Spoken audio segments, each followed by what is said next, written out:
Hey kids! This one is called Birdhouse Builder.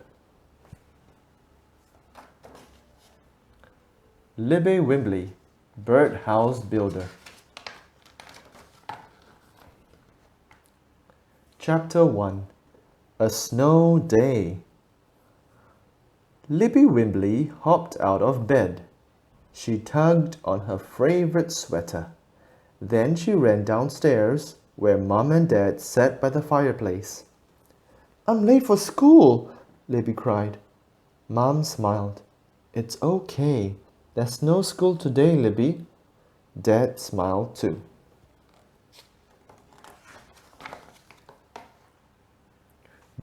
No school? Libby thought she must still be dreaming. "Look." Mom pointed to the window. Libby looked outside. The barn roof was white. So were the fences, and Dad's tractor too. The whole farm was covered in a fluffy white blanket. "It snowed," Libby said, jumping up and down. "And it's still snowing," Mom said. "Yay!" Libby cheered. She skipped all around the house singing, "It's a snow day, it's a snow day, it's a snow day." Chapter 2. Hungry Birds. A snow day is made to spend with friends, so Libby's best friend Becca came over. They made snow angels. They built a snow family, and they sledded down the biggest hill on the farm. "What do you want to do next, Libby?" Becca asked. Libby thought about it. "Let's look for animal tracks in the snow." "Cool," Becca said. First, Libby spotted a heart-shaped hoofprint. "This one belongs to a deer," she said. The girls followed it until it disappeared into the forest. Next, they found a set of rabbit footprints near the path that led to the pond. Then Becca said, "Libby, check out these footprints." Libby took a closer look. 3 tiny toes pointed forward, and 1 longer toe pointed backward. "These are bird tracks," Libby said.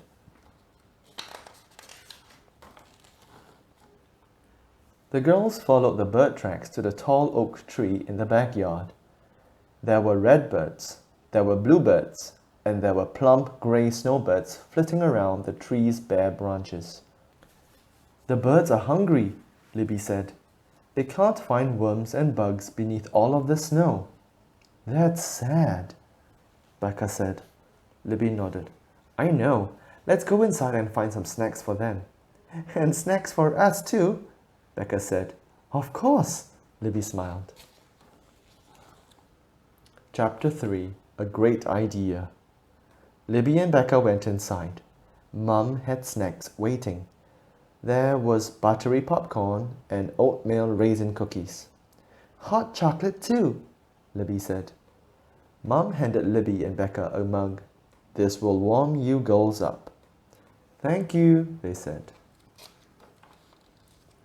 Mum was right.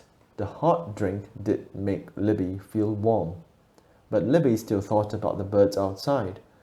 "I wish the birds liked hot chocolate," she said. "Then they wouldn't be cold either." "We could knit them some tiny scarves," Becca joked. Libby smiled as she pictured birds wearing fuzzy scarves. But then, Libby thought of a real way to help the birds. "Becca, let's build the birds a house," Libby said. "That's a great idea," Becca agreed. Libby could hardly wait to get started. Chapter 4. Help Wanted. Libby and Becca needed some help. They found Mom in the kitchen. "Mom, can you help us build a birdhouse?" Libby asked. "It'll keep the birds warm," Becca added. Mom stirred cookie dough.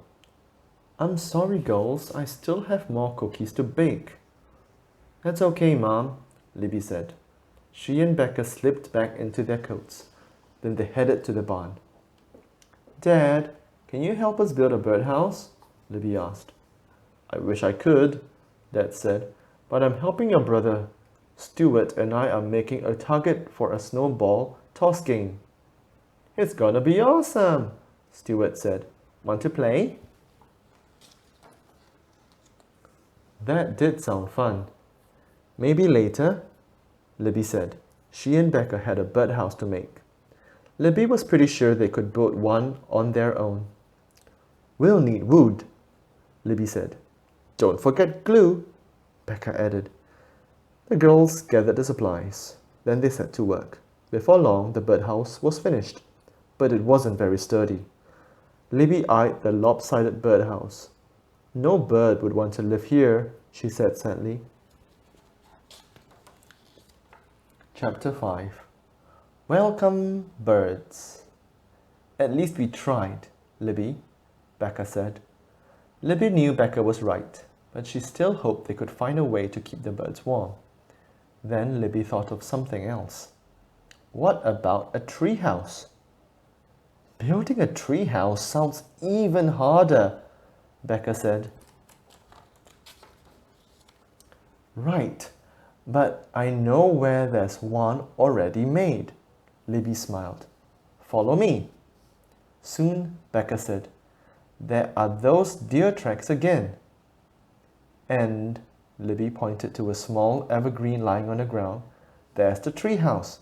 I saw it earlier when we were looking for animal tracks. The girls dragged the tree home. They leaned it against the fence. Dad, Mom, and Stuart gathered around the tree too. What's this? Stuart asked. It's a tree house for the birds, Becca said.